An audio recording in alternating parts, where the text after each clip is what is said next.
हम प्रोडक्ट को कंपनी से कस्टमर तक कैसे लेके जाते हैं, उस प्रोसेस को हम बोलते हैं डिस्ट्रीब्यूशन प्रोसेस, और उस चैनल को हम बोलते हैं डिस्ट्रीब्यूशन चैनल।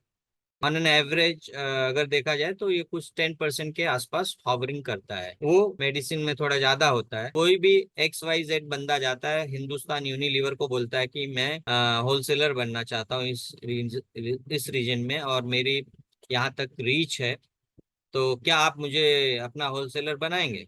तो अगर कंपनी को लगता है कि हाँ, आपके अंदर वो क्वालिटीज हैं, तो आपको बना सकती है।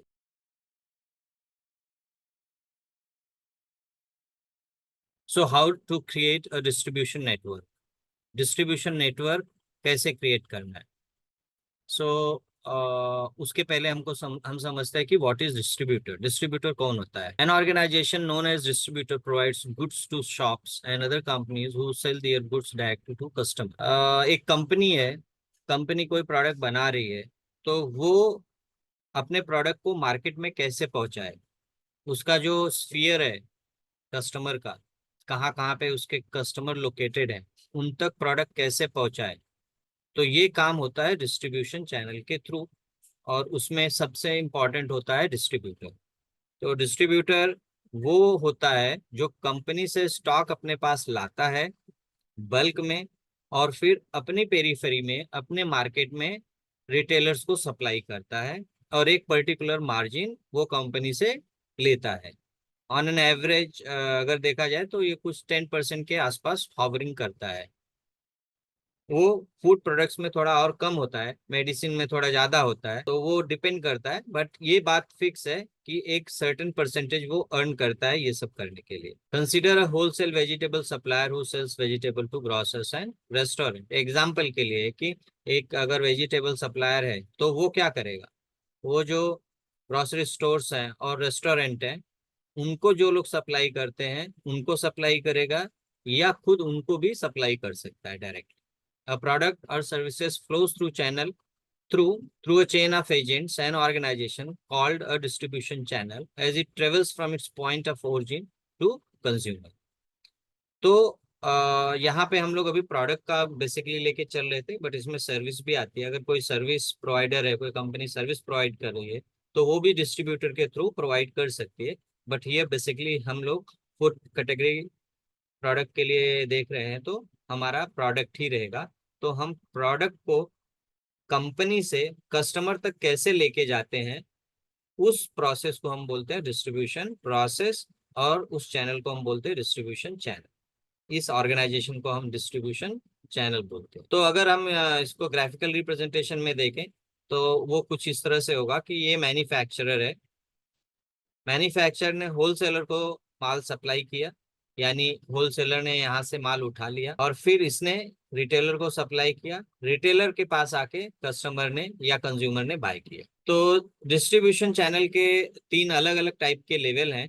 Let's understand one by one. Level one, producer या मैन्युफैक्चरर या कंपनी वो रिटेलर को डायरेक्ट सप्लाई करती है, और रिटेलर के यहाँ से डायरेक्ट कस्टमर या कंज्यूमर बाय करता है। रिटेलर मतलब ये जो मार्केट में शॉप्स ओपन है ना, उन सबको हम रिटेलर बोलेंगे। होलसेलर वो शॉप होती है जहाँ पे कंज्यूमर डायरेक्टली नहीं जाता है, वहां पे रिटेलर जाके बाय करके लाते हैं। और एक ऐसा सेटअप है जहाँ पे रिटेलर डायरेक्टली डिस्ट्रीब्यूटर के पास न जाके डायरेक्ट प्रोड्यूसर या कंपनी के पास जाएगा और लेके आके कंज्यूमर को सप्लाई करेगा। तो बेसिकली यहाँ पे जो डिस्ट्रीब्यूटर है वो नहीं है, रिटेलर ही यहाँ पे एज अ डिस्ट्रीब्यूटर काम कर रहा है। दूसरा लेवल है producer, wholesaler, retailer and consumer. तो यहाँ पे आ गया बीच में होलसेलर, जो कि प्रोड्यूसर से ज्यादा क्वांटिटी पे स्टॉक उठाता है और फिर रिटेलर को सप्लाई करता है, और रिटेलर से फिर कंज्यूमर लेता है। तो यहाँ पे देखने वाली बात ये है कि जो प्रोड्यूसर है या जो मैन्युफैक्चरर है, उसको होलसेलर को भी एक प्रॉफिट मार्जिन शेयर करना पड़ेगा, और फिर रिटेलर को भी करना पड़ेगा। लेकिन उसके बेनिफिट क्या है हम लोग देखेंगे। और जो लेवल थ्री है वो है कि प्रोड्यूसर होलसेलर को देने के पहले एक एजेंट को हायर करता है, वो एजेंट फिर होलसेलर को देता है, होलसेलर फिर रिटेलर को सप्लाई करता है, और फिर रिटेलर कंज्यूमर को सप्लाई करता है। कैरिंग एंड फॉरवर्डिंग एजेंट के नाम से आप लोग जानते ही होंगे, CNF भी बोलते हैं उनको। CNF तो बेसिकली क्या रहता है कि जो बड़ी कंपनीज है उनका जो रीच है वो बहुत ज्यादा रहता है, उनकी कवरेज थ्रू आउट कंट्री रहती है। तो इसके लिए सब होलसेलर को डायरेक्ट कंपनी से सप्लाई करना बहुत टीडियस हो जाता है, तो दे हायर एजेंट। एक पर्टिकुलर जियोग्राफी को वो लोग पकड़ते हैं और वहां पे एक CNF बनाते हैं। वो CNF उस एरिया के होलसेलर को कवर करता है, फिर होलसेलर एक पर्टिकुलर एरिया के रिटेलर को कवर करता है, जहां से उस पर्टिकुलर एरिया के कंज्यूमर बाय करते हैं। तो ये वाला जो लेवल 3 सिस्टम है, ये सबसे रोबस्ट सिस्टम माना जाता है, सबसे बढ़िया वाला सिस्टम माना जाता है, क्योंकि इसमें काफी इफिशियंसी आती है और काफी इफेक्टिव रहता है ये सिस्टम। अलग अलग लेवल पे स्टॉक अवेलेबल रहता है, तो कभी मार्केट में ऐसा नहीं होता है कि आपकी कंपनी का स्टॉक आउट हो चुका है, क्योंकि होलसेलर के पास थोड़ा स्टॉक रहेगा तभी वो अपना ऑर्डर एजेंट के पास लगा देगा और वहां से आ जाएगा। लेकिन अगर आप मान लीजिए कि एजेंट नहीं है और बड़े लेवल पे कंपनी काम कर रही है, तो कंपनी हो सकता है कि उतना एस्टिमेट न बना पाए कि कब कौन से एरिया में कितना सप्लाई करना है, और उसके हिसाब से अगर उन्होंने प्रॉपर मैन्युफैक्चरिंग नहीं किया, क्योंकि ये बहुत बड़ा डेटाबेस हो जाएगा एक साथ मैनेज करना, रीड करना और उसको रीड करके इंटरप्रेट करके उसके हिसाब से मैन्युफैक्चर करना, तो हो सकता है शॉर्टेज का इशू आ जाए। तो अब क्वेश्चन ये है कि कब कौन सा लेवल हमें फॉलो करना चाहिए। तो जो कोई बिगिनर है, बिगिनर हमेशा लेवल 1 से चालू कर सकता है, क्योंकि उसका जो मैन्युफैक्चरिंग क्वांटिटी है वो कम है, उसकी कवरिंग मार्केट कम है, तो वो कर सकता है। इसमें इश्यूज क्या है वो हम लोग देखते हैं वन बाय वन। थोड़ा पहले इनको और डिटेल में देख लेते हैं कि wholesaler, there are 4 distribution channel. Wholesaler, goods are distributed from manufacturer to wholesaler in this channel. Retailer, goods are distributed from manufacturer to wholesaler to retailers.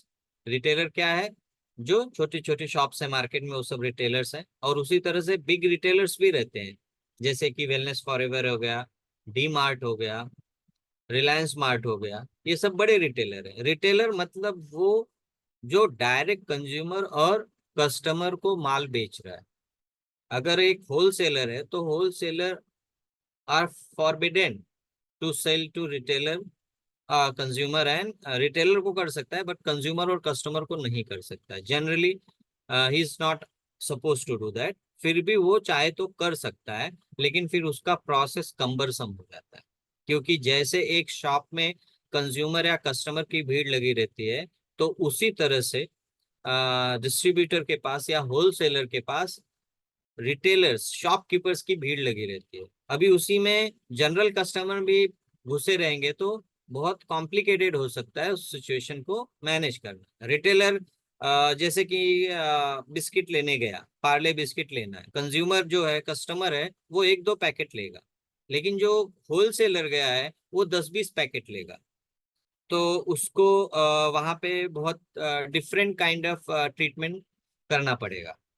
तो इसके लिए वो लोग अवॉइड करते हैं, जो होलसेलर है, डिस्ट्रीब्यूटर है, वो छोटे कस्टमर को यानी रिटेल कंज्यूमर और कस्टमर को अवॉइड ही करते हैं। या अगर वो विलिंग है तो उसके लिए एक दूसरा आउटलेट खोलेंगे जहां पे खाली कंज्यूमर और कस्टमर बाय कर सके। डिस्ट्रीब्यूटर कौन है? This channel moves good from source to manufacturer to an authorized distributor. जैसा कि एक होलसेलर है, कोई भी होलसेलर मार्केट में बन सकता है किसी भी कंपनी का, अगर उसके पास वो रिसोर्सेस हैं। कोई भी XYZ बंदा जाता है, हिंदुस्तान यूनिलीवर को बोलता है कि मैं होलसेलर बनना चाहता हूँ इस रीजन में और मेरी यहाँ तक रीच है, तो क्या आप मुझे अपना होलसेलर बनाएंगे? तो अगर कंपनी को लगता है कि हाँ, आपके अंदर वो क्वालिटीज हैं, तो आपको बना सकती है। तो ये तो हो गया होलसेलर या स्टॉकिस्ट। लेकिन डिस्ट्रीब्यूटर में क्या होता है कि कंपनी खुद का भी अपना डिस्ट्रीब्यूटर बना सकती है, खुद का डिस्ट्रीब्यूशन चैनल बना सकती है, या वो किसी और बंदे को हायर कर सकती है एज अ डिस्ट्रीब्यूटर। तो हमने कभी कभी देखा होता है कि ये सोनी का आउटलेट है, ये सोनी का एक्सक्लूसिव आउटलेट है, मतलब वो डायरेक्ट सोनी के अंडर रहता है। और फिर दूसरे ऐसे शॉप्स रहते हैं जहाँ पे सोनी का मिलेगा लेकिन वो डायरेक्ट सोनी के अंडर में नहीं है। इसी तरह से अभी जो एक और सिस्टम चल रहा है ऑनलाइन वाला, e commerce, this is the newest and most disruptive distribution channel wherein goods and services are represented virtually online and then distributed directly to buyer. E-commerce as a fourth channel has led to rapid changes and made distributor rethink their traditional strategies. तो e commerce में जैसा आप लोग जानते हैं, कोई फ्लिपकार्ट है, Amazon है, और अभी मोस्टली हर कंपनी ने अपना एक ई कॉमर्स सेटअप चालू किया। टाटा ने भी एनईयू करके टाटा एनईयू चालू किया है, रिलायंस वालों ने भी चालू किया है। तो इसमें क्या है कि आप ऑनलाइन उनके सब तरह के प्रोडक्ट कैटेगरीज देख सकते हो, सेलेक्ट कर सकते हो और वहां पे बाय भी कर सकते हो। आपने बाय कर लिया तो उनका एक लॉजिस्टिक सेटअप है, सप्लाई चेन है, जिसके थ्रू वो आपके पास आ जाता है। अब ये जो न्यू सेटअप है ई कॉमर्स जो आया है, ये डिसरप्टिव।